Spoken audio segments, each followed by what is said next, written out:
Welcome to this explainer. Today, we're taking a huge mountain of expert safety guidelines and, well, boiling them down into a crystal clear, totally actionable roadmap for you. We're going to break down the 5 absolute essential pillars of preparedness.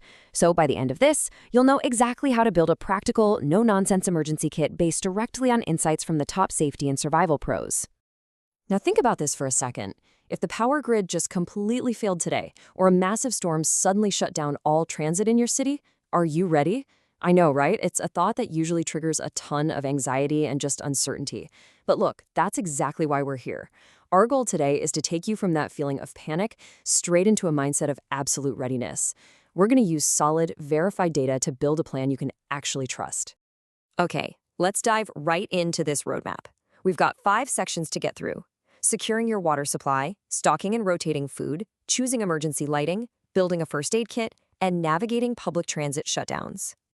Starting off with Section 1, securing your water supply, essential hydration for survival. Before you even start thinking about cool flashlights or stockpiling food, you have to think about water. It is literally the most crucial element of any home prep strategy. You just can't function without it. And that brings us to the number 1. This is the golden rule, straight from the CDC. You need at least 1 gallon of water per person per day for a minimum of 3 days. To put that into perspective, for a family of 4, you're looking at a baseline of 12 gallons just to get through a 72-hour window safely. That gives you enough for drinking, basic cooking, and keeping up with essential hygiene. Now, if you're planning on storing your own tap water, you can't just grab an old milk jug and fill it up. The CDC actually has a very specific 6-step method for prepping your containers. First, wash it out with soap and water. Then, sanitize it, using 1 teaspoon of unscented bleach mixed into a quart of water. After that, cover it, give it a really good shake, wait 30 seconds, and dump it out. Let it air dry completely, and only then do you fill it with clean water. Oh, and a really crucial takeaway from our sources here: always use FDA-approved food-grade containers. You definitely don't want toxic chemicals leaching into your drinking water. What's really fascinating here is the precise math involved if you actually run out of bottled supplies and have to purify water yourself.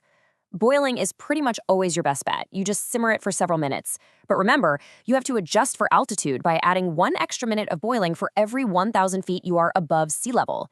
If you can't boil it, chemical disinfection is your backup.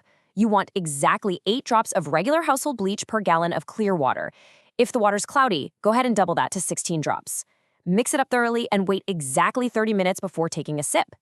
Getting these metrics right is absolutely crucial. It's literally the difference between getting sick and staying healthy. Moving right along to Section 2, stocking and rotating food, building a resilient pantry.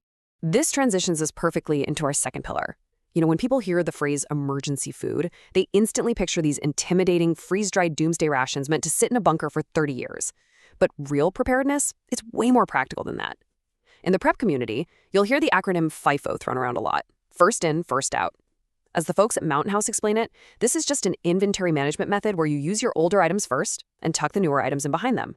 If you just demystify this jargon and treat managing your emergency pantry like a regular household chore, you guarantee your supplies stay safe, fresh, and never end up in the trash. So what exactly are we putting in this pantry? Check out this grocery list from Health and Wellbeing Queensland. It hits the nail on the head.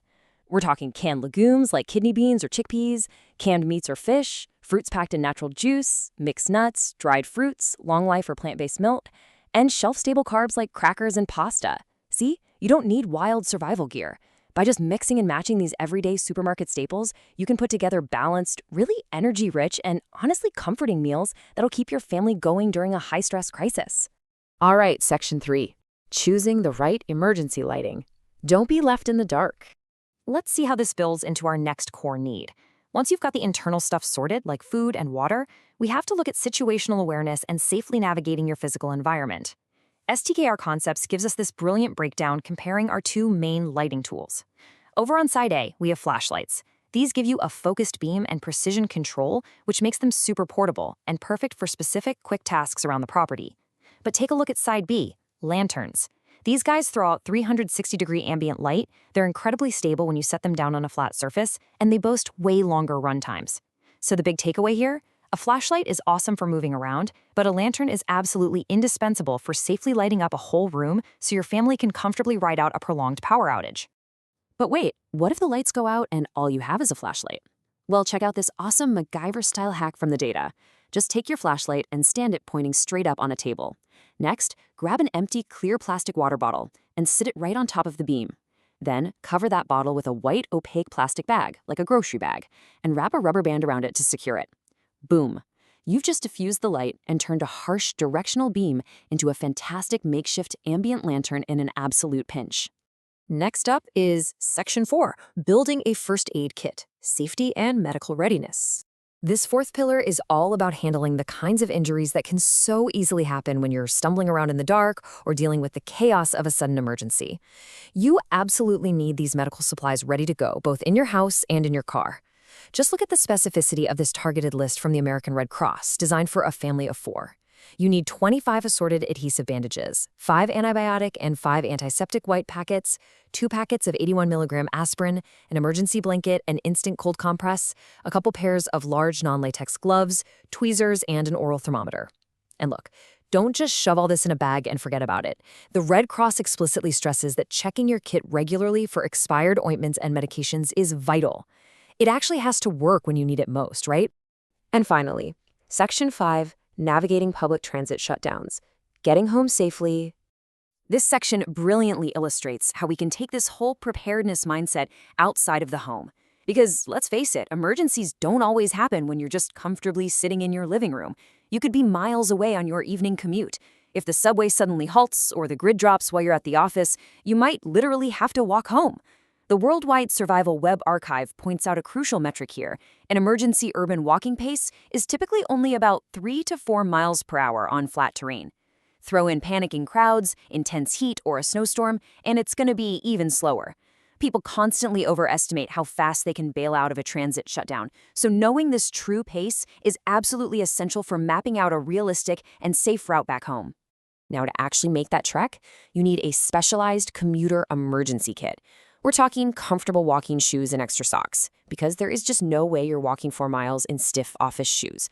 Toss in a water bottle, some high-energy snacks, a reliable phone power bank, and definitely some cash and a physical paper map in case the digital systems fail. Top it off with a rain shell and a compact flashlight. But here's the trick the experts really emphasize. Keep this kit lightweight. If it's too heavy, you'll end up leaving it at home, which literally defeats the entire purpose of everyday readiness. When a shutdown actually goes down, your absolute #1 strategy is avoiding transit bottlenecks. Those crowded stations turn chaotic and dangerous incredibly fast. So move up to the surface streets early. Never, ever let yourself get trapped down in a packed underground transit hub waiting on a train that just isn't coming. You want to walk well beyond the main shutdown and congestion zones before you even think about requesting a rideshare, because I promise you, those local networks are going to be completely overloaded.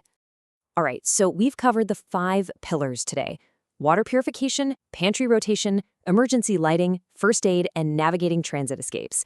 All of this is straight from expert guidelines. And best of all, it's all completely manageable. So I want to leave you with one final provocative question. What is the very first thing you are going to add to your kit today? Seriously, don't wait for a storm warning to flash on the news. Take one small, focused action right now to empower yourself and protect your family. Thank you so much for joining me for this explainer. And hey, stay safe out there.